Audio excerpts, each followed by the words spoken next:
Morning, YouTube family, everybody out there. I figured I'd do a quick update on the boiler, also review my Fireboard system, and a lot of people asking questions about that. It's a balmy, cold morning. I don't even know the temperature, but it's freaking cold. Got some snow last night. It's wind chill, real feels down around 0. Stove's in cycle. I loaded last night at 11 p.m. It's about 8 a.m. I work second shift, so I loaded about 11:30 p.m. and 11:30 a.m. are my two intervals. A little bit of steam coming out of the stack. It's running great. Let's go check what the boiler's doing first before we do a walk around of the Fireboard system.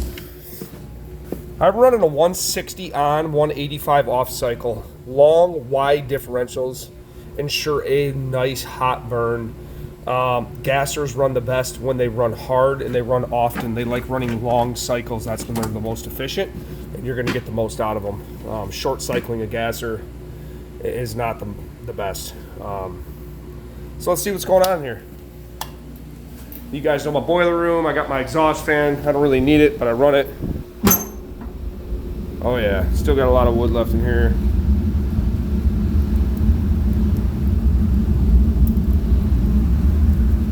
She's running real nice.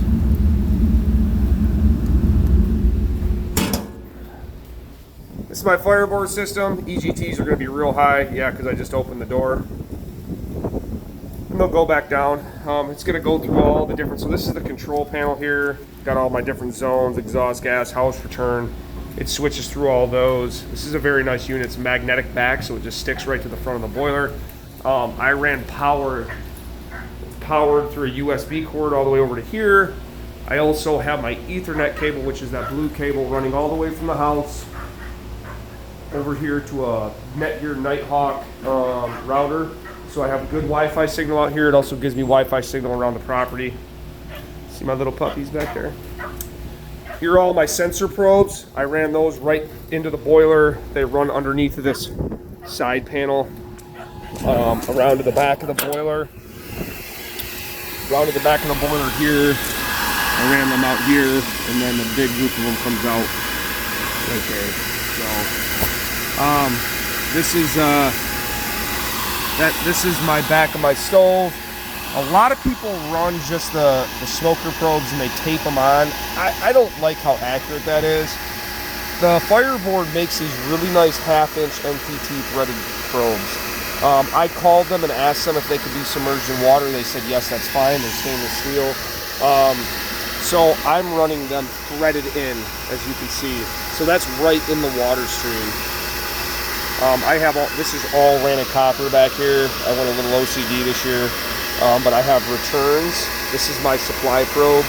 I have a mixing pump that I'm running. So what this pump does is it's pulling water from the drain. It's pulling it, so that's the hottest water, right? It's supply temp pretty much. So it's always pulling the hottest water, running it up and through this filter, cleaning the sediment, which is looking pretty good right now. Cleaning the filtering the sediment so nothing ever settles at the bottom of the boiler, and then it's mixing back in right here. And you can see there's a probe below and a probe after. And on my control panel, you'll see a before mix temp and an after mix temp for my house return. Now my house is 3,800 square feet, and usually I run a Grundfos 2699 on it. I have to have a lot of flow through my exchanger so I don't have a crazy nasty delta T temp. Delta T temp is your difference from the supply to the return when your house is under a full load. So it's pretty much going to tell you how much heat you're stripping off. You want that to be within 20 to 25 degrees, most times, because you don't want return temps on an average basis under 140 degrees coming back to your stove. But I also was sick of running big giant pumps like a Grundfos. Now, I'm running a 0015E. This is the same thing. This is just a Viridian style pump. But this is a very small pump on my house that typically would be too small. The delta load is way too big. But what this does is it mixes a really hot water back in with my two cool return temps, and the result is perfectly fine supply temps going in. For instance, if you guys can follow me, if I have 180 degree water going into my house, and my house is under full load, the furnace is running, the wife's taking a shower, the return temps could be down around 130 degrees. That's what this probe will read. Well, after the mix, so after this water's mixed in, my return temps are always around 155 to 170 because it's mixing that 180 degree hot water back in. So that's a little trick you guys can use. A lot of people don't monitor this kind of stuff, return temperatures. If you want your boiler to last a long time, guys, this is something you better be monitoring. You do not want thermal shock. You do not want sweating of your firebox, and cold return temps are gonna do that. So again, this is just a little review of my Fireboard system, how I monitor things. The 1/2-inch MPT probes work great. Stove's running phenomenal.